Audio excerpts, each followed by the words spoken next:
আমরা পুলিশ প্রশাসনের কাছে নিরাপত্তা চাই। আমরা গ্রামবাসী আতঙ্কে থাকি এবং আছি।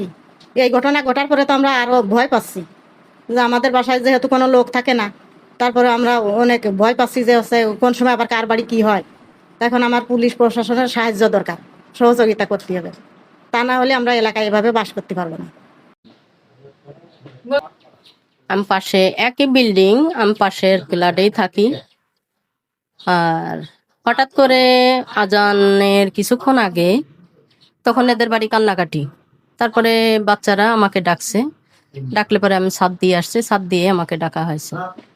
তারপরে বেশ ভালো কথা, এখন ওরা ডাকতেছে আমাদের বাড়িতে ডাকাতে আসছে। আসলে আমাদের বাড়িতে তো পুরুষ লোক নাই, এই জন্যই সমস্যাটা। তারপরেও আমরা আসছি, আসার পরে এখানে দেখছি যে কান্নাকাটি করে বাহিরে আশেপাশে লাইট দিয়ে যতটুকু দেখার পরে তখন তো আসলে চিৎকার করেও কাউকে কোনো কিছু বললেও তো আর সবাই ঘুমন্ত অবস্থায়। তারপর রুমের ভিতরে আসি, রুমের ভিতরে এসে দেখি যে সবকিছু এলোমেলো, এবং বলছে ও আমার বোন, ও বলছে যে ওর টাকা ছিল, কালকে ব্যাংক থেকে টাকা তুলে নিয়ে আসছে।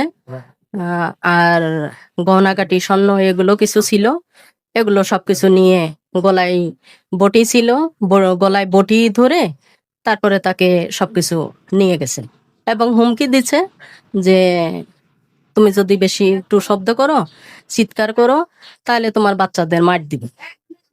এগুলো কথা আমরা ছাদ থেকে যখন নেমে আসি এর ঘরে বসে তখন এই কথাগুলো জানতে পারছি। তা আসলেও যখন একজন মানুষের সমস্ত কথা জানা যায়, শোনা যায়, তখন তো বিষয়টা আসলেও অনেকটা কঠিন আর খারাপের বিষয়, কষ্ট লাগছে, এই অবস্থা। বলেন। আমার বিটার বউ আমার সংবাদ দিচ্ছে যে আব্বাই এই ঘটনা। কি ঘটনা? তোরা রাত্রি আমার টাকা পয়সা সোনা মোনা সব আমার বাঁধিয়ে থুয়ে নিয়ে গেছে। কিভাবে? তোলে ওই কোনায় যে জাল্লা ভাঙিয়ে তালা খুলিয়ে সিটকেনি খুলিয়ে ঘরে উঠিয়ে হাতুর দিয়ে বাড়ি এলো, সব বাক্সের তালা ভাঙছে, হাতুর দিয়ে ভাঙিয়ে নিয়ে গেছে। নেছে স্বর্ণ নেছে, টাকা নেছে, আরো মারছে আমার।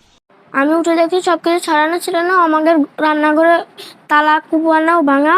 তারপরে আমাদের কেসি গেটের তালা ভাঙতে পারি না চেষ্টা করে। তারপর আমার নানির ওই লোকে জানলা দিয়ে কুটা দিয়ে দরজা খুলে তারপরে এসে সব ডাকাতি করে নিয়ে গেছে। আমার আম্মু তারপরে আমরা বান্ধে গালের ভিতর গামছা দিয়ে বাঁধিয়ে ধরেছিল। তারপর আমার আম্মু যে গোলায় লোকে বটি ধরে আমার আম্মুর কাছে সবকিছু নিয়ে গেছে। নেছে লোকে 5 ভরি সোনা আর লোকে 65,000 টাকা।